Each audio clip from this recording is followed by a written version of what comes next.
யாராவது வாசிங்கள். நெகேமியா 4:20. Book of நெகேமியா 4ஆம் அதிகாரம் 20ஆம் வசனம். 608. ஓகே.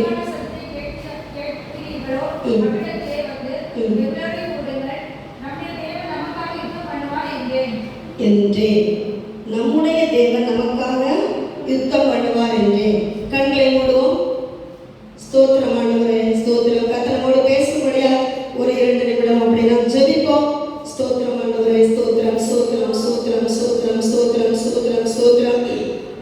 உம்மை போல யாரும் இல்லப்பா ஏசப்பா, உம்மை போல யாரும் இல்லப்பா. சொல்லுங்க. உம்மை போல யாரும் இல்லப்பா ஏசப்பா, உம்மை போல யாரும் இல்லப்பா. நான் விலகிடும்போது தேடி வந்து, நான் தடுமாறும்போது நான் விழுந்து, விலகிடும்போது தேடி வந்து, தடுமாறும்போது நான் விழுந்து. உம்மை போல யாரும் இல்லப்பா ஏசப்பா, உம்மை போல யாரும் இல்லப்பா. சொல்லுங்க. உம்மை போல யாரும் இல்லப்பா ஏசப்பா, உம்மை போல யாரும் இல்லப்பா.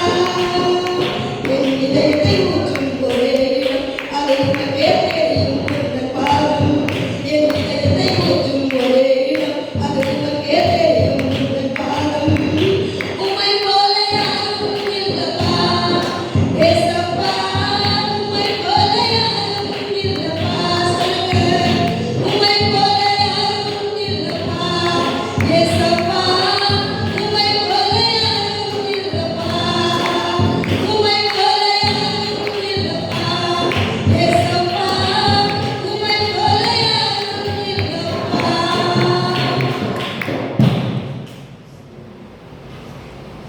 ஸ்தோத்திரம் ஆண்டவரே. ஷைன் சிஸ்டர் சேவிக்காய் ஜெபிங்க. ஆமென்.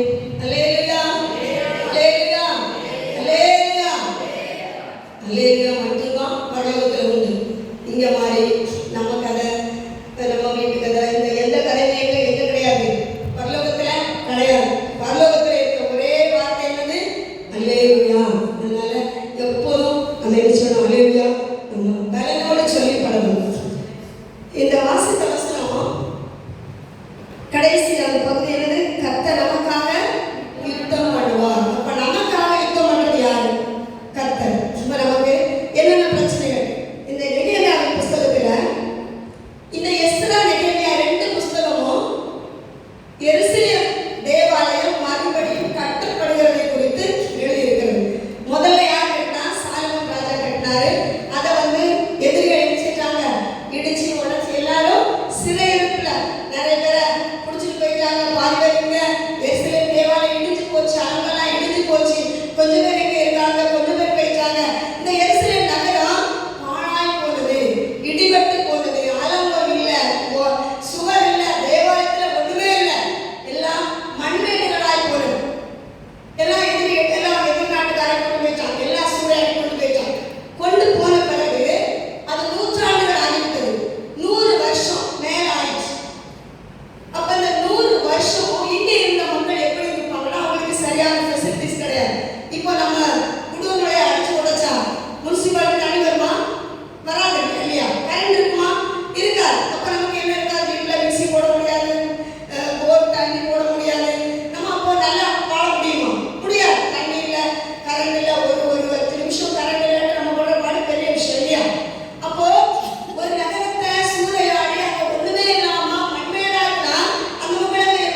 அவன் கோபித்து எரிச்சலடைந்து யூதரை சங்காரம் பண்ணி அந்த அற்பமான 2வது வசனம் அதை செய்வது என்ன?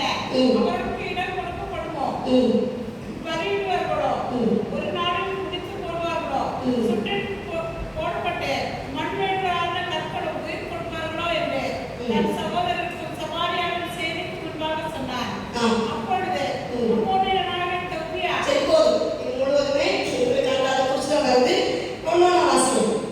அப்ப இந்த முதல் வசனத்துல சன்பல்லாத் அப்படிங்கிற ஒரு மனுஷன் அங்க ஒரு பேர் போட்டு, இந்த சன்பல்லாத் யாருன்னா இந்த எருசலேம் தேவாலயத்தை கட்ட விடாம தடை பண்றவன், எதிரி, யூத ஜனங்களுடைய எதிரி. இவன் யாருன்னா இவன் கவர்னர் ஆஃப் சமாரியா. சமாரியாவுல ஒரு கவர்னரா இருக்கான். அவன் ஒரு பொசிஷன்ல இருக்கான், ஒரு தலைவரா இருக்கான். இந்த தொபியா அப்படிங்கிறவன் அம்மோனியர்களின் ரெப்ரசன்டேட்டிவ். அம்மோனியர், இந்த சமாரியன், அம்மோனியர், அமலேக்கியர், மோவாபியர், இவங்கெல்லாம் தான் யாருக்கு எதிரி? எருசலேம் நம்ம யூதர்களுக்கு எதிரி. அப்ப இவங்க இங்க இருக்கும்போது இந்த யூதர்கள்ட்ட வரி வசூலிச்சுட்டு இருக்காங்க. அப்போ இனி எருசலேம் தேவாலயத்தை கட்டினா இவங்களுக்கு சுதந்திரம் வந்துடும், இந்த கூட்டம் பெருகிடும். அப்ப இவங்களுக்கு பாக்கெட்ல எல்லாம் என்ன வராது? பணம் வராது, மணி வராது. இவங்க சுதந்திரமா வாழ முடியாது. அப்படிங்கிறதுனால இவங்க விரும்பவும் இல்லை எருசலேம் தேவாலயம் மறுபடியும் கட்டப்பட்டு அந்த அந்த யூத ஜனங்கள் அங்கே குடியேறுவதை இந்த எதிரியான சன்பல்லாத், தொபியா, இந்த அம்மோனியர்கள், இந்த மோவாபியர்கள், இந்த சமாரியன்ஸ் இவங்க என்ன செய்யல? விரும்பல. இன்னைக்கு அப்படிதான் நம்மை கர்த்தர் ஆசீர்வதிக்கும்போது யாருக்கு பிடிக்காது? பிசாசுக்கு பிடிக்காது. அவன் விரும்பவே மாட்டான்.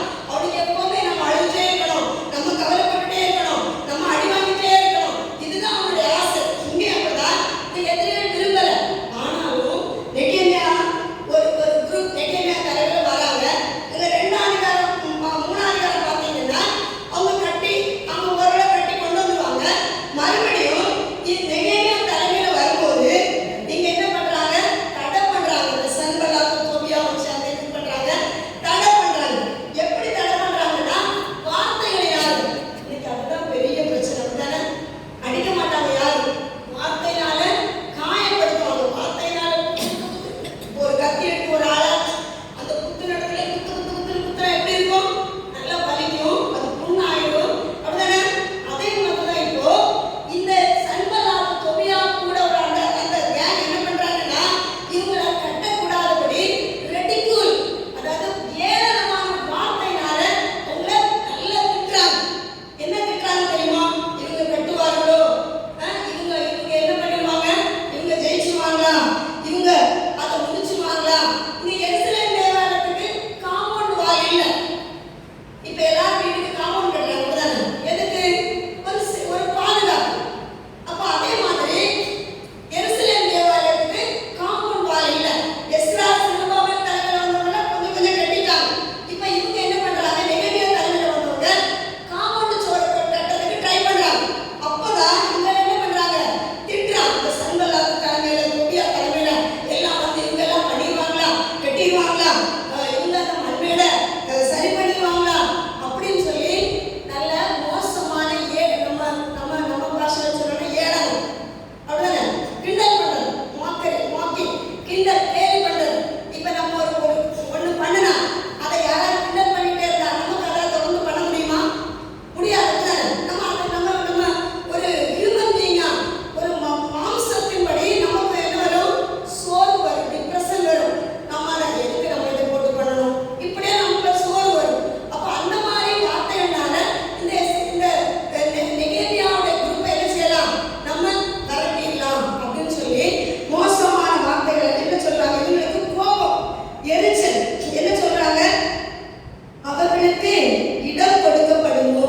பலியிடுவார்களோ? மறுபடியும் இவங்க என்ன செய்வாங்களா? கட்டிடுவாங்களா? பலியிடுவாங்களா? ஒரே நாள்ல முடிச்சுவாங்களா?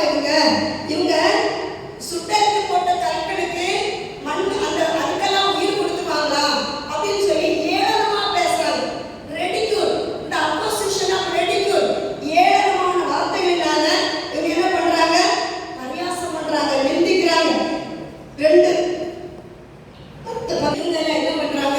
உங்களுக்கு அப்படியே சோர்வு வருது.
நீ யூதருக்கு ராஜானா உடனே நீ என்ன செய்வாய்? ரட்சித்துக்கள் அப்படின்னு நான் கிண்டல் பண்ணா கேலி பண்ணா, ஓ இவர் ராஜாவா, இவர் யூதருக்கு ராஜாவா, தன்னை தானே ரட்சிக்க முடியல, சிலுவையில பக்கத்தில் உள்ள ஒரு கல்லறை சொன்னா நீ ராஜானா உடனே ரட்சித்துக்கலாம் அப்படின்னு சொன்னா. அப்போ இயேசுக்கே பச்சை மரத்துக்கே அதுனா நமக்கெல்லாம் நம்மளை ஏமாத்துறோம், நம்மளாம் ஒண்ணுமே இல்லை, nothing in front of Jesus, ஒண்ணுமே இல்லை. அப்போ நமக்கு என்ன வரும்? பிரச்சனை வரும், கேள்வி வரும், கிண்டல் வரும். ஆனா நம்ம என்ன செய்யணும்? ஜெபம் பண்ணணும். மாறி பேச வேண்டாம், அவங்கள மாறி திட்ட வேண்டாம், அவங்கள நம்ம சபிக்க வேண்டாம், அவங்கள ஒண்ணுமே போட வேண்டாம். நம்ம என்ன செய்வோம்? நம்ம அதுக்காக ஜெபம் பண்ணணும் அப்படின்னு சொல்லி நெகேமியா ஜனங்களுக்கு சொல்றாரு. அவங்க ஜெபம் பண்ணாங்க. இயேசு சிலுவையில அவரை கொண்டு போகும்போது எப்படி இருந்தாரு? வசனம் சொல்லுது, அடிக்கப்படுகிற ஆட்டை போல இருந்தார். அப்படி அவர் ஏதாவது பேசினாரா? ஒண்ணுமே பேசல. அவரை பிடிக்க வந்தாங்க, என்ன பேசினாரா? அவர் நினைச்சது அப்பவே எல்லாரையும் இறந்துக்க முடியும். ஆனா இல்ல, அவர் அடிக்கப்படுற ஆட்டை போல. அப்ப நெகேமியா சொல்றாரு, பரவாயில்ல, நமக்கு எதிராக வந்தாலும் நம்ம எப்படி இருக்கணும்? நம்ம அமைதியா இருந்து ஆண்டவருக்கு மட்டும் உரைக்கணும், நம்ம ஜெபிக்க மட்டும் செய்யணும். அதனால நம்ம சோதரக்கூடாது. இன்னைக்கு கேட்கிற அன்பான பிள்ளைகளை, உங்களுக்கு பிரச்சனை வரும், ஏழை வரும், கேலி கிண்டல் வரும், ஏமாற்றம் வரும், சீட்டிங் வரும். ஆனா நம்ம என்ன செய்யணும்? மாறி என்ன செய்யக்கூடாது? பேசாம நம்ம ஜெபித்து நம்ம கர்த்தருடைய நாமங்களை செய்வோம், வெற்றியை பெற்றுக்கலாம் அப்படின்னு சொல்லி நெகேமியா அந்த ஜனங்களுக்கு அவங்க ஜெபத்தில் நடத்துறாரு. 9:4 வாசமே இந்த இல்ல 4 வாசம், அதே நெகேமியா 5 வாசம். இங்க என்ன செய்றாங்க? அவங்க பாவத்தை எல்லாம் நீங்க பார்த்துக்கலாங்களே, மூடி போடாதீங்க, எங்களுக்கு மனமொழிக்குண்டாக பேசினாங்களே அப்படின்னு சொல்லிட்டு இங்க முதல் என்னது? வார்த்தையினால எதிர்க்கிறாங்க. இரண்டாவது அப்போசிஷனா பிசிக்கல் அட்டாக். அது நம்ம பிரச்சனை இல்லை. ஆண்டவர் சொல்றாரு, உங்களுக்கு பிரச்சனை வந்தா யாரோட பிரச்சனை தெரியுமா? அது என்னோட பிரச்சனை அப்படின்னு இயேசு சொல்றார். அப்போஸ்தலர் வாசிங்கன்னா 9:4 வாசிங்கன்னா அங்க சவுல் எப்படிப்பட்டவர்? சபையை துன்பப்படுத்துறவர். எல்லாரும் தெரியும், அவர் சபையை துன்பப்படுத்தினார். அப்போ சவுல் ஆண்டவரை மீட் பண்றார். சந்திக்கும் போது சவுலே ஏன் என்னை துன்பப்படுத்துகிறார் அப்படின்னு சொல்லி. அப்போ நமக்கு வர பிரச்சனைய இயேசு அவருக்கான பிரச்சனைகளாக பார்க்கிறார். அப்போ உங்களை என்ன திட்டினார்? யார் திட்டுற மாதிரி? இயேசு திட்டுற மாதிரி, ஆண்டவர் திட்டுற மாதிரி. உங்களை என்ன கேள்வி பண்ணா யார் கிண்டல் பண்ண மாதிரி, கேள்வி பண்ண மாதிரி? இயேசு கேள்வி பண்ண மாதிரி. ஆண்டவர் சொல்றாரு, நீ என்னையே என்ன செய்ற? துன்பப்படுத்துகிறாய். அப்போ உங்களை என்னையும் கிண்டல் பண்ணாங்கன்னா, கேள்வி பண்ணாங்கன்னா, திட்டினாங்கன்னா, ஏமாத்தினாங்கன்னா, அது உங்களை என்னை பண்றதில்ல, அது ஆண்டவருக்கு விரோதமாய் அவங்க செய்யற காரியம். அப்ப ஆண்டவர் கேட்டார், சவுலே என்னையே துன்பப்படுத்துகிறாய். அப்படி நீங்க புரிஞ்சுக்கணும், நமக்கு பிரச்சனை வந்தா யாருக்கு? இயேசுவுக்கு வர மாதிரி. அப்ப நம்மளை பாதுகாக்கிறது யாரு? ஆண்டவர். அப்ப என்ன வந்தாலும் நம்ம என்ன செய்யணும்? நம்ம அவர் நீதி செய்கிற தேவன், அவர் நியாயம் செய்கிற தேவன், அவர் என்ன வேணாலும் நமக்காக செய்ய முடியும். நெகேமியா சொல்றாரு, நீங்க பொறுமையா என்ன பண்ணுங்க? ஜெபம் பண்ணுங்க. நம்ம இப்போ ஒருத்தங்க நம்மளை ஒண்ணு சொல்லிட்டாங்கன்னா எப்படியாவது அவங்கள மறுபடியும் என்ன செய்யணும்? திட்டிடணும், ஏதாவது சொல்லணும், ஏதாவது பண்ணிடணும் அப்படின்னு நினைக்கும். ஆனா வேதம் சொல்லுது, நீங்க அப்படியெல்லாம் பண்ண வேண்டாம். நெகேமியா சொல்ற அப்படியெல்லாம் பண்ண வேண்டாம். நம்ம எதிரிகளை எப்படி திட்டலாம், எப்படி பண்ணலாம்னு சொல்லி அதுக்கு நீங்க டைம் ஸ்பெண்ட் பண்ண வேண்டாம், அதுக்காக நேரத்தை செலவழிக்க வேண்டாம். நீங்க என்ன செய்யுங்க? தேவ சமூகத்திலே காத்திருந்து ஜெபிங்க அப்படின்னு சொல்றாரு. 4:6 வாசம். நாங்கள் அலங்கத்தை கட்டி வந்தோம். அலங்கமெல்லாம் பாதி மட்டும் ஒன்றாய் இணைந்து உயர்ந்தது. ஜனங்கள் வேலை செய்வதற்கு ஆவலா இருந்தார்கள். இங்க மறுபடியும் என்ன செஞ்சாங்க? கட்ட ஆரம்பிச்சிட்டாங்க. இப்போ இங்க என்ன?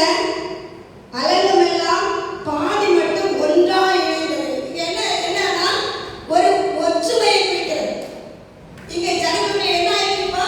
ஒற்றுமை. சோர்ந்து இருந்தாங்க, தலைவலிப்பட்டிருந்தாங்க, கவலையோடு இருந்தாங்க, பிரச்சனையோடு இருந்தாங்க. மறுபடியும் இவங்க ஜோமனனால இப்போ ஒரு ஒற்றுமை வந்து என்ன செய்யறாங்க? அப்படியே எல்லாரும் அலங்கத்தை கட்டுறாங்க. இன்னைக்கு ஆலயத்தை கட்டினா கத்து நம்முடைய ஊழியத்துக்காக நீங்க எதை செஞ்சாலும் கர்த்தர் அதை உங்களுக்கு 1000 மடங்கா கோடாமணியா திரும்ப பண்ணுவார் என்கிற சந்தேகமே இல்லை. நீங்களை நானும் நம்ம என்ன செய்வோம், அப்படிப்பட்ட காரியத்திலே நாம் நம்ம ஈடுபடுத்திக் கொள்வோம். நம்முடைய நம்முடைய ஒரு ஒரு ஒரு வேத பண்டிதர் சொல்றாரு, நம்முடைய வெல்த்தையும் ஹெல்த்தையும் கொடுக்கணும். என்னது? Giving wealth plus health. நம்முடைய சம்பாத்தியத்தை கொடுக்கணுமா, நம்முடைய சரீரத்தை கொடுக்கணுமா ஆண்டுக்காக. அப்படின்னா சரீரத்தாலே நம்ம என்ன செய்யணும், சபைக்காக உழைக்கணும். நம்முடைய சம்பாத்தியத்தை ஆண்டுக்காக என்ன செய்யணும், கொடுக்கணும். இப்போ நீங்களும் நான் அப்படி இருந்தா கர்த்தர் நம்முடைய குடும்பங்களை நம்முடைய சந்ததியை கர்த்தர் நினைச்சா கட்டுவார். என்ன பண்ணாங்க அவங்க? அந்த அந்த அப்போ சோர்வுல இருந்து வெளியே வந்து அவங்க கட்டுறாங்க. இங்க எல்லாரும் ஒரு ஒன்னஸ், இங்கேயும் நமக்கு ஒரு ஒன்னஸ் வேணும், சபையில ஒரு ஒருமனம் வேணும். நம்ம எல்லாரும் ஒரே இதுல இருந்து வந்தவங்க இல்லை. இப்போ ஒவ்வொரு வீட்டுல ஒரு பிள்ளை 2 பிள்ளை எல்லாரும் ஒன்று போல இருக்காங்களா? இல்லை. இப்போ நல்லா கரெக்டா எத்தனை பேர் எல்லாரும் ஒன்று போல இருக்காங்களா? தங்கச்சி அண்ணன் எல்லாம் இல்லை. நம்ம அப்படி எதிர்பார்க்க முடியாது. இப்போ சபையில நம்ம எல்லாரும் வரோம், எல்லாரும் ஒன்று போல இருப்பாங்க நம்ம எதிர்பார்க்க முடியாது. உங்க கொஞ்சம் நல்லா செய்வாங்க, இன்னொருத்தவங்களால முடியாது, ஒருத்தர் கொஞ்சம் பலவீனப்பட்டிருப்பாங்க.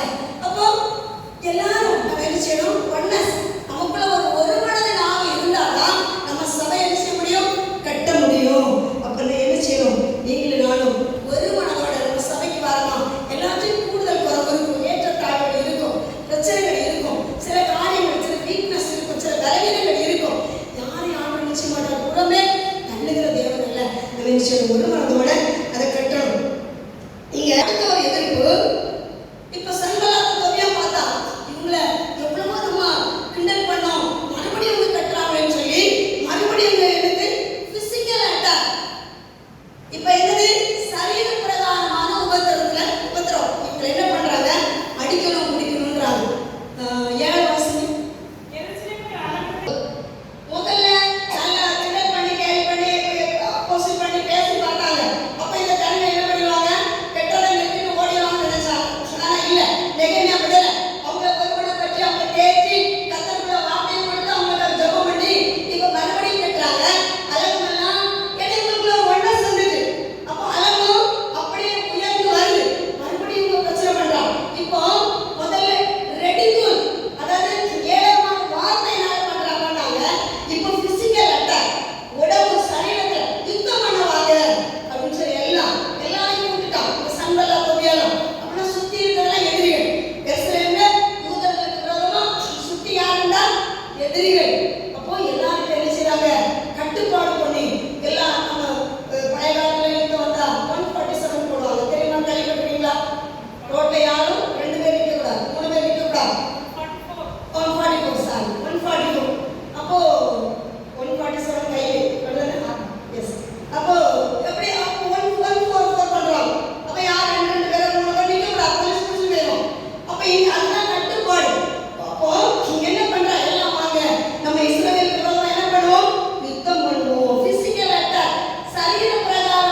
எப்படி இருக்கும்?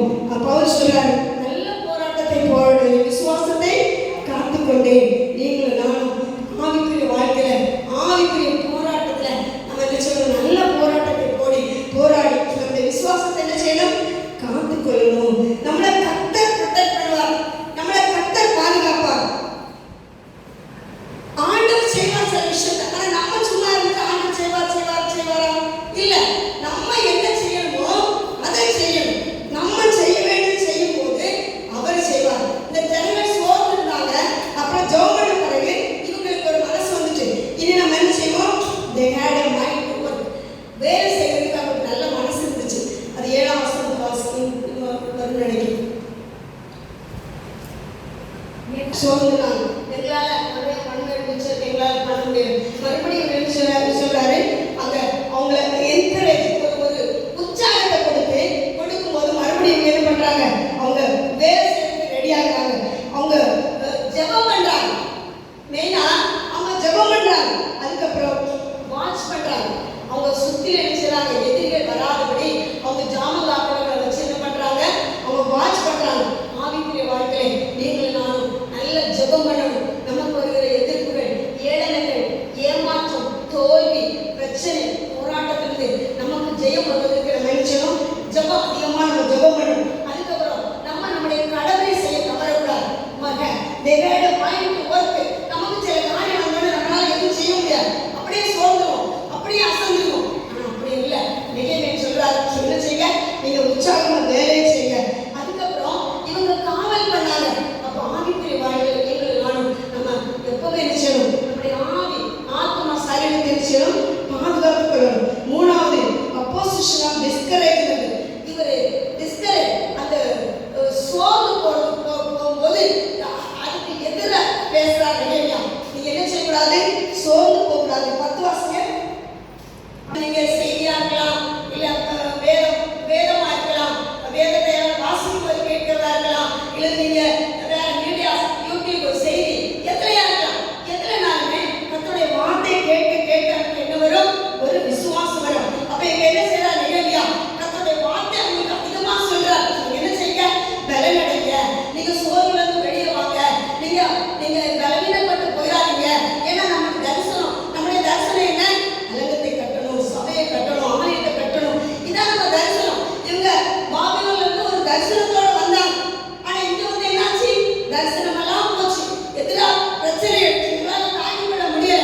நீங்களும் நானும் நம்முடைய வாழ்க்கையில கர்த்தர் வச்சுக்க தரிசனத்தை நோக்கி நம்ம போகும்போது நம்ம சோர்ந்துடக்கூடாது. நமக்கு வர பிரச்சனைகள் வரும், போராட்டங்கள் வரும். இயேசு அங்க கெத்செமனே தோட்டத்துல மரணத்துக்கு ஏதுவான துக்கம் கொண்டிருந்தார். ஆனால் அவர் என்ன சொன்னாரு? அவர் பலன் உள்ளவராய் ஜெபித்தார். எலியா வந்து ஓடுறார். இசபேல் பயந்து ஓடுறார். அப்போ ஆண்டவர் சொல்றாரு, நீ போக வேண்டிய தூரம், அது வசனம் டைம் ஆயிடுச்சு, நீ எலியாவே எழுந்துரு. எலியா வந்து ஆண்டவர் டிஸ்கரேஜ் பண்ணல. நீ அதுக்கு முந்தின அதிகாரத்துல நீ ஆகாக்கு முன்னால பெரியதெல்லாம் பண்ணல, இப்போ ஒரு பொம்பளை பேருந்து ஓடுறேன்னு சொல்லி ஆண்டவர் டிஸ்கரேஜ் பண்ணல. அப்படி இல்ல, எலியாவே எழுந்துரு, நீ போக வேண்டிய தூரம் வெகு தூரம் சொல்லி எலியாவுக்கு அப்பமும் என்ன கொடுத்தாரு? தண்ணியும் கொடுத்தாரு. அப்ப எலியா எழுந்தி 40 கடந்த பெரிய காரியம் செய்யலாம். அப்போ நம்ம என்ன செய்யணும்? நம்ம வந்து நம்ம டிஸ்கரேஜ் ஆகக்கூடாது,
ஏன்னா கடைசியா அவங்க மீண்டும் வந்துட்டாங்க. பலவீனத்திலிருந்து சோர்விலிருந்து வந்து இப்ப என்ன பண்றாங்க? ஒவ்வொருத்தரும் அங்கே இருக்காங்க. ஒவ்வொருத்தரும் ஒரு கையில் ஆயுதமும் ஒரு கையில வேலை செஞ்சாங்க இருக்கா. அப்போ அப்படி எழுதி வந்து இப்ப சாலையிட்ட கட்டுறாங்க. இவங்க வேதம் சொல்லுங்க